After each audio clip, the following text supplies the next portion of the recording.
So our Winnebago lakes, Lakes Poygan, Winneconne, Butamore, and Winnebago, are in a degraded state. They're absolutely loved and enjoyed by, everyone in the region, but we do deal with severe algae blooms, and those are a concern for not only aquatic life, but also for human health. Because of the severity of the blooms, we really need to come up with a way to improve water quality and reduce the blue-green algae that we have in our lakes. So we've been looking at different strategies to try to deal with that. And there are really two big things that we need to do. We need to reduce the amount of nutrient runoff coming from our landscape, from both agricultural and urban areas. And we need to deal with the nutrients that are already in the lakes, is what we call internal loading, from phosphorus that's been stored in the bottom of the lake for a long time because of decades of nutrient pollution. Part of our lake management plan, we're looking at the landscape. We're developing watershed plans for all of the watersheds that surround the lakes to try to come up with practices that we can reduce the amount of nutrients entering the lakes. But we're also looking at what can we do in the lakes to deal with the phosphorus that's already there. We've lost a lot of aquatic plants over the last several decades, and because of that, our lake is out of balance. The nutrients are there and something's going to use it. And because we don't have plants using the phosphorus, it's available for the algae. So the algae just, grows, and we have those really severe, intense algae blooms throughout the summer. If we can restore some of the aquatic plants, we'll have those plants competing for those nutrients and stabilizing the sediments. And the thinking is that we would then have less algae. So really trying to restore that balance of plants versus algae. The areas that are experiencing the algae blooms, are they closer to shore, or is it throughout the entire body of water? You will get a accumulation of blue-green algae in along the shorelines because of wind kind of pushing and piling that algae up. But in our lakes, you will see widespread throughout the entire lake blue-green algae blooms. There's, the last couple years, been some satellite imagery that's been taken to look at the amount of blue-green algae in the lakes, and the entire lake will light up as being as having a really intense algae bloom. Mm-hmm. Are these blooms harmful to people or animals? Something about that. So blue-green algae is a natural part of an aquatic ecosystem in small amounts when a lake is in balance. Because our lakes are out of balance and we have so much algae, we worry about toxins because blue-green algae has the potential to produce and release toxins that are harmful to human health and our pets and aquatic life. The phosphorus, is this coming from different fertilizers that farmers are using? Is it a mixture of things we're dumping into the water as well? How is it accumulating? That's a great question. Phosphorus comes from a variety of sources, so manure or fertilizer spread on farm fields. If we have a large rain event and that gets washed away, phosphorus that's already attached to soil particles that wash away during a rain event, and from our agricultural fields. And then in our urban areas, a lot of people don't know that our stormwater drains drain directly to our waterways. That's not treated or filtered. So whenever there's grass clippings or leaves or pet waste that washes off during a rainstorm, that's all contributing phosphorus and other nutrients to our lakes. Let's talk about the meeting you have coming up this evening. What are some of the things you guys are discussing, and what are, I guess, two of the sides that you're expecting to hear from the public here later on today? People, actually, before we get to that, let's talk about how do we now manage this algae issue. You mentioned lowering the water levels. What does that do, and how do you guys go about doing that?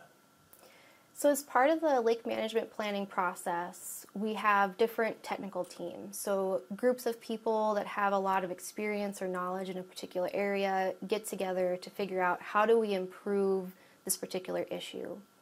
So we have teams for habitat, for aquatic invasive species, for recreation, that kind of thing. So we formed a group to talk about water levels because we know that that's a really key component in restoring aquatic vegetation in order to improve water quality. And that group looked at a variety of different interests to see how people use the system and what people would like to see in the system to come up with a strategy to restore plants while also ensuring that the different stakeholder interests are taken into consideration. So what we came up with was shifting the summer target down 1.2 inches, holding the water level towards the lower end of the target, extending the summer target into the fall by a month to allow for recreation into the fall, and then forming an ongoing committee of stakeholders that would meet to discuss water levels and water quality issues throughout the year and look at what's been done, how things went, and do we need to make any additional adjustments or recommendations to the Army Corps. Our lakes are artificially, the water levels in our lakes are artificially controlled by two dams, one in Neenah, which is privately owned, and one in Menasha, which is owned and operated by the Army Corps of Engineers. They operate under a federal mandate to control water levels in a way to prevent flooding. They also have to ensure that there is adequate water levels in the summer for navigation.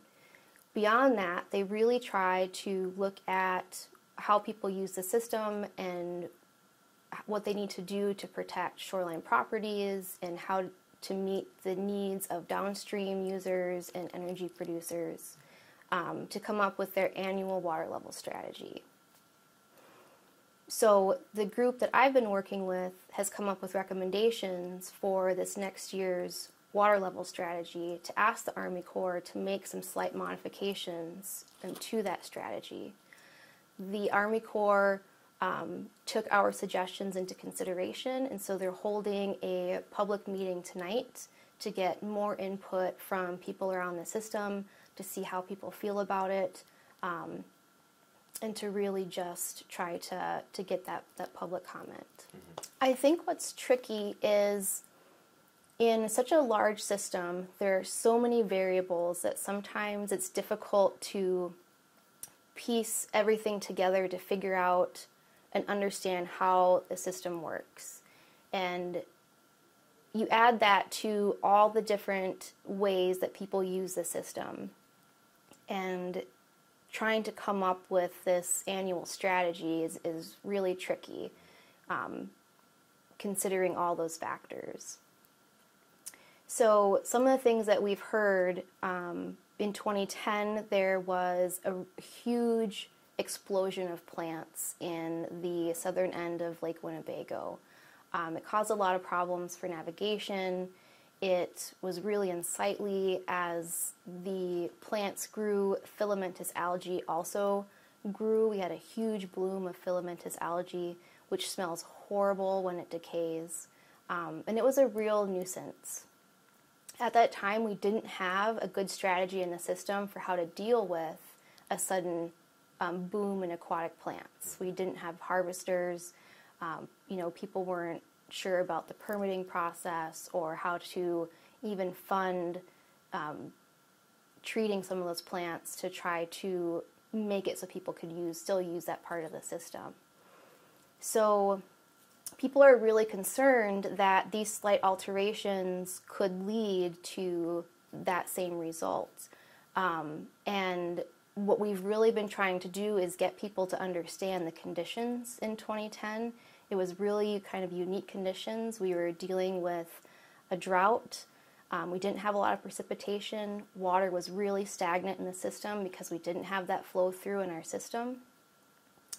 We had really hot temperatures very early in the season and super clear water because there wasn't a lot of movement happening.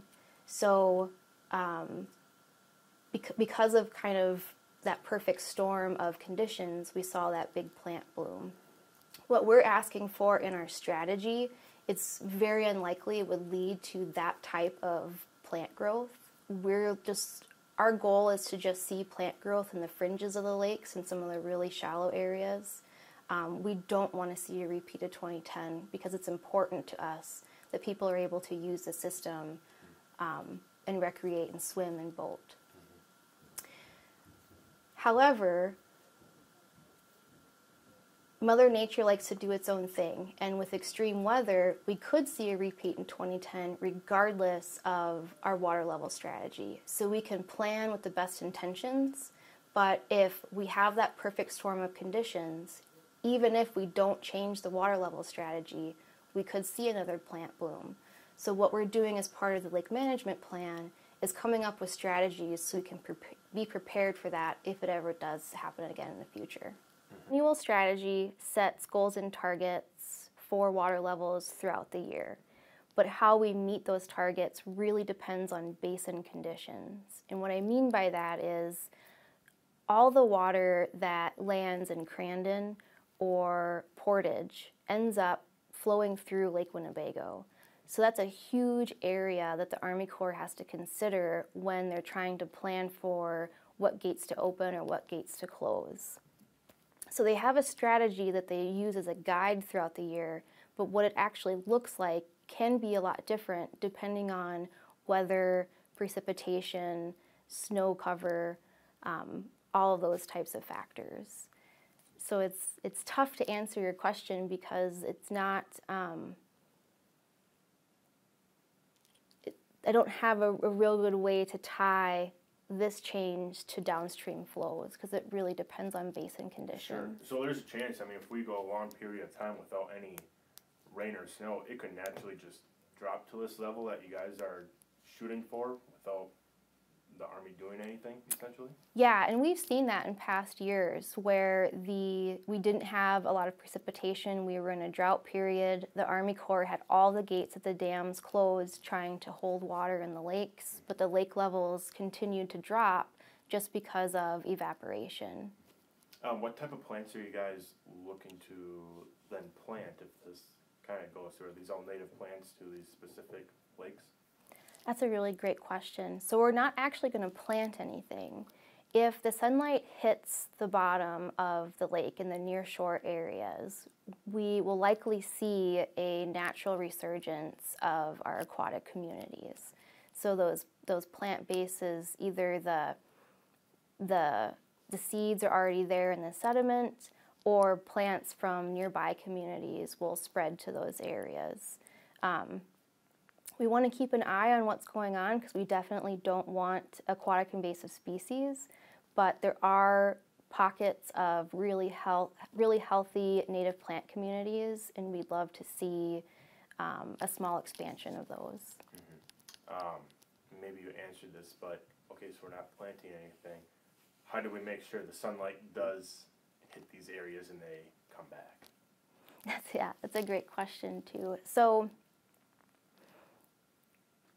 what we're basing our ideas on is a conceptual model of how the system functions. There was a study done in 2017 and was released in 2018 about the relationship between plants in our system and algae and nutrients, and that's why we are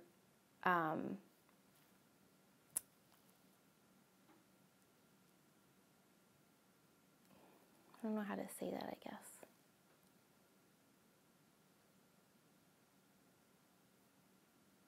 That's where our thinking of lowering the water levels slightly to allow sunlight to hit a little bit more of the bottom will help the plants grow. Sure. I don't know if that answers your question. Yeah, so just a small drop in the water is allowing And just that little more space for sun to actually penetrate. Yep, just a the little, UV yeah, area. so a little drop in the water to allow sun to hit a little bit more of that near shore area. So just to try to expand that near shore area a little bit to get a little bit of plant growth. It's such a big system that even a little bit of plant growth in the near shore areas or in the bays could make a big difference. I want people to know, though, that if we do implement this strategy this year in the system, we really need to have a few years of consistent management or of a consistent strategy to be able to measure results. Because I don't expect that having 1 year of a new strategy is going to have a huge impact on water quality. It's really going to take a few years to see the results of anything that's implemented. Is there anything else that you'd like to add that we may not have hit on?